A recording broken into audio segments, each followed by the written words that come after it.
4 दिवसीय राष्ट्रीय आरोग्य मेळावा 2026चा भव्य समारोप, 10,000 मोफत चष्म्यांचे वाटप, हजारो नागरिकांना उपचारांचा लाभ. बुलढाणा जिल्ह्यात प्रथमच आयोजित करण्यात आलेल्या 4 दिवसीय राष्ट्रीय आरोग्य मेळावा 2026चा आज नेत्र तपासणी आणि 10,000 मोफत चष्म्यांच्या वाटपाने उत्साहात समारोप झाला. केंद्रीय आयुष, आरोग्य व कुटुंब कल्याण राज्यमंत्री प्रतापराव जाधव यांच्या संकल्पनेतून आणि पुढाकारातून या भव्य शिबिराचे आयोजन करण्यात आले होते. या मेळाव्याचे उद्घाटन भारताच्या राष्ट्रपती द्रौपदी मुर्मू यांच्या हस्ते शेगाव येथील 20वा भक्तिनिवास संकुल परिसरात मोठ्या उत्साहात झाले होते. केंद्र शासनाच्या आयुष मंत्रालय व अखिल भारतीय आयुर्वेद महासंमेलन यांच्या संयुक्त विद्यमाने हा राष्ट्रीय आरोग्य मेळावा पार पडला. या 4 दिवसीय महामेळाव्यात सुमारे 10,000हून अधिक नागरिकांनी आरोग्य तपासणी करून घेतली आणि मोफत औषधींचा लाभ घेतला. देशभरातून आलेल्या 15हून अधिक आयुर्वेद योग तज्ज्ञांनी नवोदित डॉक्टर आणि विद्यार्थ्यांना मार्गदर्शन केले. उपचारांसोबतच जनजागृतीपर विशेष भर देण्यात आला. औषधी वनस्पती लागवडीसाठी शेतकऱ्यांना प्रोत्साहन देण्यात आले. यावेळी 9 नामांकित औषधी कंपन्यांनी जिल्ह्यातील शेतकरी उत्पादक कंपन्यांशी खरेदी करार केले.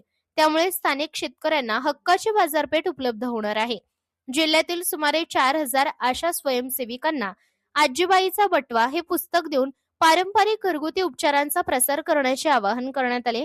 तिसऱ्या दिवशी 2,750 दिव्यांग बांधवांची तपासणी करण्यात आली असून त्यांना कृत्रिम अवयव, बॅटरीवर चालणाऱ्या सायकली व अन्य साहित्याचे मोजमाप घेण्यात आले आहे. पुढील 1 महिन्यात या साहित्याचे वाटप करण्यात येणार आहे. मेळाव्याच्या अखेरच्या दिवशी 10,000 मोफत चष्म्यांचे वाटप करून नेत्र रुग्णांना मोठा दिलासा देण्यात आला. बुलढाणा जिल्ह्यासाठी हा आरोग्य मेळावा ऐतिहासिक ठरला असून आरोग्य सेवांचा लाभ सर्वसामान्यांपर्यंत पोहोचवण्याच्या दृष्टीने हा उपक्रम महत्त्वपूर्ण मानला जात आहे. Bureau report, India news 1 Marathi. मला त्यांनी माझा विश्वास दिला आणि म्हणून यांचा विश्वास आजही लागला पाहिजे.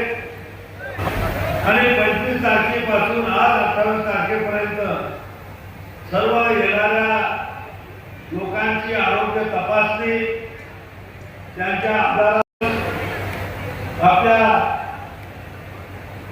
या भारत देशाच्या महामहिम राष्ट्रपती श्रीमती द्रौपदीजी मुर्मू देशभर आणि आपल्या देशाच्या बाहेर सुद्धा आपला आयुर्वेद, योगा, होमिओपॅथी, युनानी, सिद्धा हे सगळे पारंपरिक उपचार पद्धती हिचा प्रचार आणि प्रसार करण्याचं काम मनापासून मी करत आलो.